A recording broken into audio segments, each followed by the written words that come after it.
ਸਾਡੇ ਬਿਸਤਰੇ ਰੁੜ ਗਏ ਨੇ, ਬਰਤਨ ਰੁੜ ਗਏ ਨੇ, ਸਾਡੇ ਇਹ ਦੁਕਾਨ ਦਾ ਸਮਾਨ ਆ ਵੇਖ ਸਕਦੇ ਹੋ, ਕੱਪੜੇ ਸਾਰੇ ਖਰਾਬ ਹੋ ਗਏ ਨੇ, ਦੁਕਾਨ ਦੀ ਹਸਤਾ ਹਾਲੀ ਏ। ਬੱਚੇ ਨੇ ਤੇ ਉਹ ਵੀ ਘਰ ਨਹੀਂ ਰੱਖੇ ਹੋਏ, ਉਹ ਵੀ ਕਿਧਰੇ ਇਕੱਲੇ ਨੇ।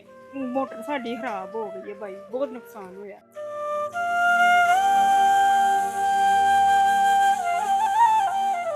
ਅੱਲਾ ਦਾ ਆਸਰਾ ਹੈ, ਅੱਲਾ ਦੀ मदद है, बस मेहरबानी होएगी ਤੁਹਾਡੀ, ਸਾਡੀ मदद करो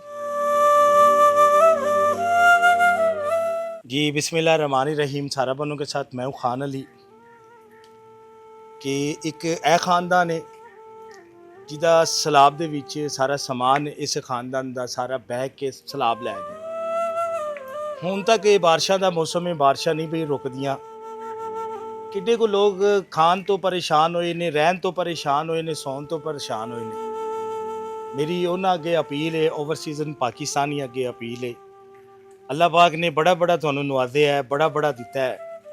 ਥੋੜਾ ਜਿਹਾ ਧਿਆਨ ਪਾਓ ਇਹਨਾਂ ਖਾਨਦਾਨਾਂ ਤੇ ਵੀ, ਥੋੜਾ ਜਿਹਾ ਰਹਿਮ ਕਰ ਦਿਓ ਤੁਸੀਂ। ਅਗਰ ਤੁਹਾਨੂੰ ਅੱਲਾਹ ਨੇ ਤੌਫੀਕ ਦਿੱਤੀ ਹੈ, ਅੱਲਾਹ ਨੇ ਤੁਹਾਨੂੰ ਮੌਕਾ ਦਿੱਤਾ ਹੈ, ਅਗਰ ਇਸ ਟਾਈਮ ਤੁਸੀਂ ਨਹੀਂ ਖਲੋ ਸਕਦੇ ਤੇ ਕਿਹੜੇ ਟਾਈਮ ਤੁਸੀਂ ਖਲੋਗੇ। ਮਾਲਿਕ ਨੇ ਤੁਹਾਨੂੰ ਬੜਾ ਨਵਾਜ਼ਿਆ ਹੈ ਤੇ ਆਪਣੇ ਉਸ ਮਾਲ ਦੇ ਵਿੱਚੋਂ ਥੋੜਾ ਜਿਹਾ ਇਹਨਾਂ ਦੀ ਖਿਦਮਤ ਕਰ ਦਿਓਗੇ, ਸਾਰੀ ਜ਼ਿੰਦਗੀ ਦੀਆਂ ਨੇਕੀਆਂ।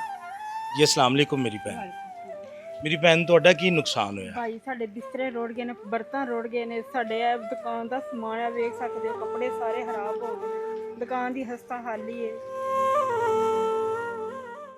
ਬਹੁਤ ਨੁਕਸਾਨ ਹੋ ਗਿਆ, ਬਹੁਤ ਜ਼ਿਆਦਾ। ਮੰਜੀਆਂ, ਬਿਸਤਰੇ, ਹਰ ਚੀਜ਼ ਰੁੜ ਗਈ। ਮੇਲ ਮੂਲ ਹੋਰ ਘਰ ਦੀਆਂ ਚੀਜ਼ਾਂ, ਬੱਚੇ ਨੇ ਤੇ ਉਹ ਵੀ ਘਰ ਨਹੀਂ ਰੱਖੇ ਹੋਏ, ਉਹ ਵੀ ਕਿਧਰੇ ਇਕੱਲੇ ਨੇ। ਮੋਟਰ ਸਾਡੀ ਖਰਾਬ ਹੋ ਗਈ ਹੈ ਭਾਈ, ਬਹੁਤ ਨੁਕਸਾਨ ਹੋਇਆ।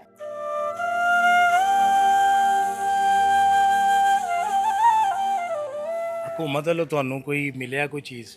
ਭਾਈ ਨਹੀਂ, ਹਕੂਮਤ ਵੱਲੋਂ ਸਾਨੂੰ ਕੋਈ ਨਹੀਂ। ਇੱਥੇ ਬਸ ਆਉਂਦੇ ਜੇ ਰੋਟੀ ਪਾਣੀ ਬਸ ਦੇ ਜਾਂਦੇ ਜੇ, ਹੋਰ ਕੁਛ ਨਹੀਂ ਦੇ ਕੇ ਗਏ।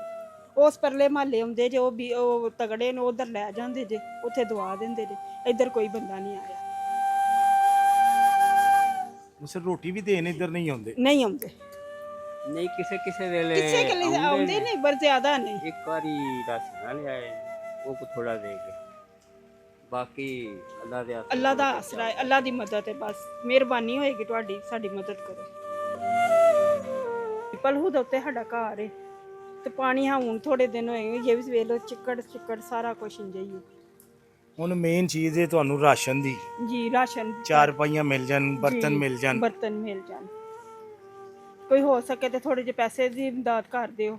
ਜ਼ਾਹਰ ਜ਼ਰੂਰੀਆਤ ਚੀਜ਼ਾਂ ਜਿਹੜੀਆਂ ਤੁਸੀਂ ਇਸਤੇਮਾਲ ਕਰ ਲਓ, ਜਿਵੇਂ ਤੁਸੀਂ ਕਿਹਾ ਮੋਟਰ ਸੜੀ ਹੈ ਜੀ, ਮੋਟਰ ਸੜੀ ਹੈ ਕਿਉਂਕਿ ਹੁਣ ਬਾਰਿਸ਼ਾਂ ਵੀ ਨਹੀਂ ਥੰਮਦੀਆਂ ਪਈਆਂ, ਬਾਰਿਸ਼ਾਂ ਵੀ ਨਹੀਂ ਰੁਕਦੀਆਂ ਪਈਆਂ। ਕਾਰੋਬਾਰ ਤੇ ਇਸ ਤਰ੍ਹਾਂ ਹੀ ਹੈ ਨਾ ਕਿ ਬਾਰਿਸ਼ਾਂ ਰੁਕਣ ਤੇ ਤੁਸੀਂ ਵੀ ਭਾਈਜਾਨ ਕਿਸੇ ਪਾਸੇ ਜਾਓ ਜੀ। ਹੁਣ ਤੁਸੀਂ ਘਰ ਵੇਖੋਗੇ ਕਿ ਕੰਮ ਵੇਖੋਗੇ? ਘਰ ਹੀ ਵੇਖਣਾ ਕਿ ਮਗਰੋਂ ਕੋਈ ਮਸਲਾ ਨਾ ਹੋ ਜਾਏ। ਅੱਜ ਉਹ ਸੂਰਤ ਹਾਲ ਬਣੀ ਹੈ, ਸਲਾਬ ਨੇ ਤੇ ਘਰ ਉਜਾੜ ਕੇ ਰੱਖ ਦਿੱਤਾ। ਫਿਰ ਅੱਗੇ 2 ਵਾਰੀ ਹੋ ਗਿਆ, ਪਤਾ ਨਹੀਂ ਫੇਰ ਆ ਜਾਏ। ਤੇ ਜੇ ਘਰ ਨਾ ਹੋਈਏ ਤੇ ਜਿਹੜਾ ਕੋਈ ਥੋੜਾ ਬਹੁਤਾ ਹੈ ਉਹ ਵੀ ਨਾ ਜਾਂਦਾ ਰਹੇ। ਇਹ ਫੈਮਿਲੀ ਹੈ, ਰਾਸ਼ਨ ਦੀ ਜ਼ਰੂਰਤ ਹੈ, 4 ਪਹੀਆਂ ਦੀ ਜ਼ਰੂਰਤ ਹੈ। ਬਾਰ ਮੈਂ ਵੀਡੀਓ 'ਚ ਬੋਲ ਰਿਹਾ ਵਾਂ, ਦੇਖੋ ਲੋਕ ਪਰੇਸ਼ਾਨ ਨੇ, ਕਿੰਨਾ ਕੁ ਬੋਲਣ।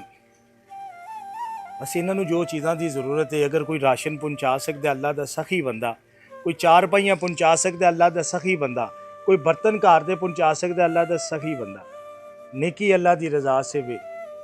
क्योंकि मैं इन्हां से देख पका के मैं चावल नहीं लैके आ सकता, क्योंकि जो इन्हों ज़रूरत है मैं उन्हों की ज़रूरत पूरी करा।